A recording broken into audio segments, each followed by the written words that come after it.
ಎಲ್ಲರಿಗೂ ನಮಸ್ಕಾರ. ರಾಯರ ಕಿಚನ್ಗೆ ಸ್ವಾಗತ.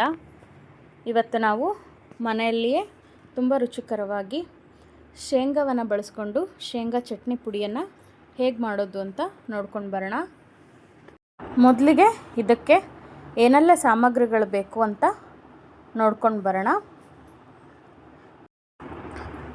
ಇಲ್ಲಿ ನಾನು ಕರಿಬೇವನ್ನು ತಗೊಂಡಿದ್ದೀನಿ, ಬೆಲ್ಲ, ಉಪ್ಪು, ಬೆಳ್ಳುಳ್ಳಿ, ಅಚ್ಚ ಖಾರದ ಪುಡಿ, ಜೀರಿಗೆ ಹಾಗೆ ಶೇಂಗಾವನ್ನು ತಗೊಂಡಿದ್ದೀನಿ. ಈಗ ನಾವು ಒಲೆ ಮೇಲೆ ಒಂದು ಬಾಣಲಿಯನ್ನು ಇಟ್ಕೊಂಡು ಅದಕ್ಕೆ ಶೇಂಗಾವನ್ನು ಹಾಕ್ಕೊಳ್ಳೋಣ. ನಾನಿಲ್ಲಿ ದೊಡ್ಡ ಬಟ್ಲಾಗುವಷ್ಟು ಶೇಂಗಾವನ್ನು ತಗೊಂಡಿದ್ದೀನಿ. ಇದನ್ನು ಸಣ್ಣ ಉರಿಯಲ್ಲಿ ಚೆನ್ನಾಗಿ ಹುರ್ಕೊಳ್ಳೋಣ.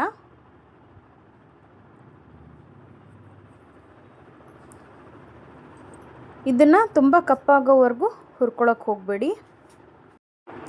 ಆದಷ್ಟು ಇದನ್ನು ಸಣ್ಣ ಉರಿಯಲ್ಲೇ ಹುರ್ಕೊಳ್ಳಿ.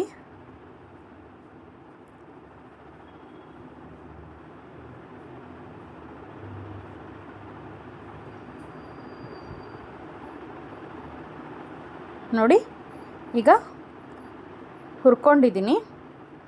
ನಿಮಗೆ ಕಾಣಿಸ್ತಾ ಇರ್ಬೋದು, ಮೇಲೆ ಸ್ವಲ್ಪ ಸ್ವಲ್ಪ ಮಾತ್ರ ಕಪ್ಪಾಗಿದೆ ಅಷ್ಟೇ.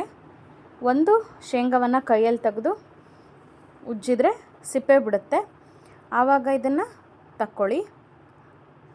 ಈಗ ನಾನಿಲ್ಲಿ ಒಂದು ಮಿಕ್ಸಿ ಜಾರನ್ನು ತಗೊಂಡಿದ್ದೀನಿ.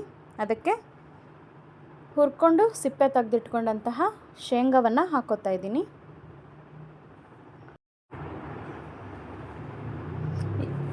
ಇದಕ್ಕೇ ನಾವು ಸ್ವಲ್ಪ ರುಚಿಗೆ ಉಪ್ಪನ್ನು ಹಾಕ್ಕೊಳ್ಳೋಣ. ನಂತರ ಇಲ್ಲಿ ನಾನು ಸ್ವಲ್ಪ ಬೆಳ್ಳುಳ್ಳಿಯನ್ನು ಹಾಕ್ಕೊಂಡಿದ್ದೀನಿ. ಹಾಗೆಯೇ ಸ್ವಲ್ಪ ಜೀರಿಗೆಯನ್ನು ಹಾಕ್ಕೊಳ್ಳೋಣ. ನಂತರ 2 ಟೇಬಲ್ ಸ್ಪೂನ್ ಆಗುವಷ್ಟು ಖಾರದ ಪುಡಿಯನ್ನು ಹಾಕ್ಕೊಂಡಿದ್ದೀನಿ. ನೋಡಿ, ನಿಮಗೆ ಖಾರ ಎಷ್ಟು ಬೇಕು ನೋಡ್ಕೊಂಡು ಸೇರಿಸ್ಕೊಳ್ಳಿ. ಹಾಗೆಯೇ ಸ್ವಲ್ಪ ಕರಿಬೇವನ್ನು ಹಾಕ್ಕೊಂಡಿದ್ದೀನಿ. ಸ್ವಲ್ಪ ರುಚಿಗೆ ಬೆಲ್ಲವನ್ನು ಹಾಕ್ಕೋತಾ ಇದ್ದೀನಿ. ಈಗ ನಾವಿದನ್ನು ಸ್ವಲ್ಪ ತರಿಯಾಗಿ ಪುಡಿ ಮಾಡ್ಕೊಂಡು ಬರೋಣ.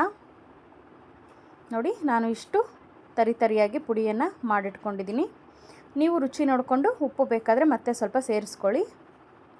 ನೋಡಿ, ಇಷ್ಟ ಆದರೆ ಆಯಿತು. ಶೇಂಗಾ ಚಟ್ನಿ ಪುಡಿ ತಯಾರಾಗಿದೆ. ಇದು ರೊಟ್ಟಿ, ಚಪಾತಿ ಹಾಗೆಯೇ ಬಿಸಿ ಅನ್ನಕ್ಕೂ ಕೂಡ ತುಂಬಾ ಚೆನ್ನಾಗಾಗುತ್ತೆ. ಈ ಚಟ್ನಿ ಪುಡಿಗೆ ಮೊಸರು ಹಾಕ್ಕೊಂಡು ತಿಂದರೆ ರೊಟ್ಟಿ ಹಾಗೆ ಚಪಾತಿಗೆ ತುಂಬಾ ರುಚಿಯಾಗುತ್ತೆ. ನೀವು ಕೂಡ ಈ ರೆಸಿಪಿಯನ್ನು ತಪ್ಪದೆ ಟ್ರೈ ಮಾಡಿ. Thank you.